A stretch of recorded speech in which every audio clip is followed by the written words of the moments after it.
When news reached Andrew Murray and William Wallace in late August 1297 that the English were advancing with a substantial force of cavalry, infantry, and Welsh bowmen, the inexperienced joint commanders of the newly formed Scots army decided to draw them into battle on a site of their choosing.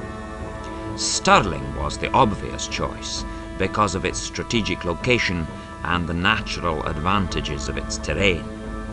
The Scots army, formed predominantly of infantry, assembled on the south-facing slope of a steep outcropping of rock known as Abbey Crag, situated about 1.5 miles northeast of Stirling Castle.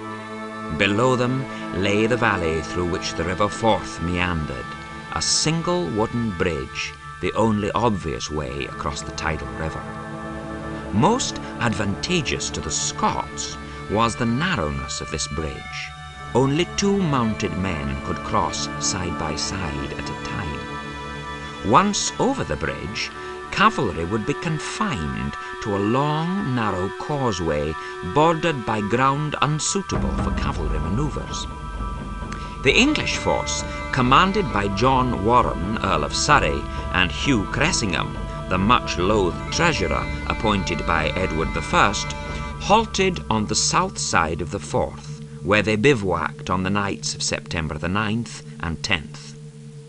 Battle was delayed the entire day of the 10th by negotiations between the opposing commanders, but when these proved unsuccessful, Surrey issued orders just before going to bed for an attack in the morning. While Surrey inexplicably overslept, perhaps as many as 5,000 of the English infantry had already crossed the bridge, but he recalled them upon waking. Twice more they started the slow progress of crossing the narrow bridge, and each time Surrey called them back. Sensing disaster, Sir Richard Lundy, familiar with the terrain, suggested he be given a small force to cross the Forth upstream at the ford of Drip to attack the Scots' rear as a diversion, enabling a safer crossing at the bridge. Goaded on by an impatient Cressingham, Surrey ignored this sound advice and once more ordered the bridge crossing to be resumed. By about 11 o'clock in the morning, most of the vanguard of heavy cavalry and infantry had crossed, but not formed up into line of battle, partly because of the limited room in which to manoeuvre. Having restrained their men until they judged the most opportune moment had arrived, Murray and Wallace gave the signal for attack. The eager Scots spearmen and pikemen charged down the slope, gaining momentum as they ran, and smashed into the disorganized English, immediately forcing many of them over the bank and into the river. Many of the cavalry were forced off from the firm ground of the causeway, where their horses foundered in the soft meadow soil, throwing the knights to the ground to be slaughtered by the fierce Scots.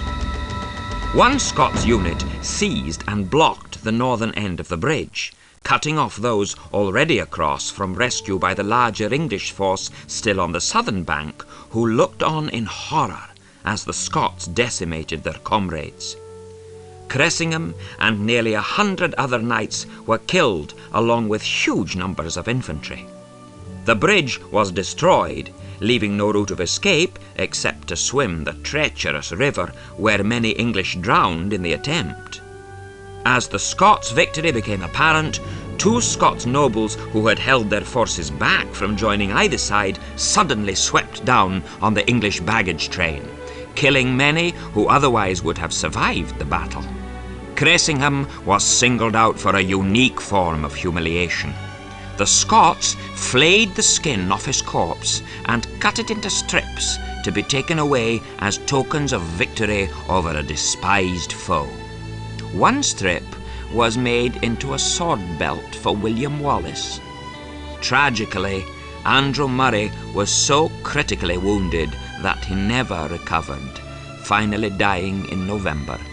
But William Wallace gained the recognition and acclaim he deserved as an innovative and capable military leader.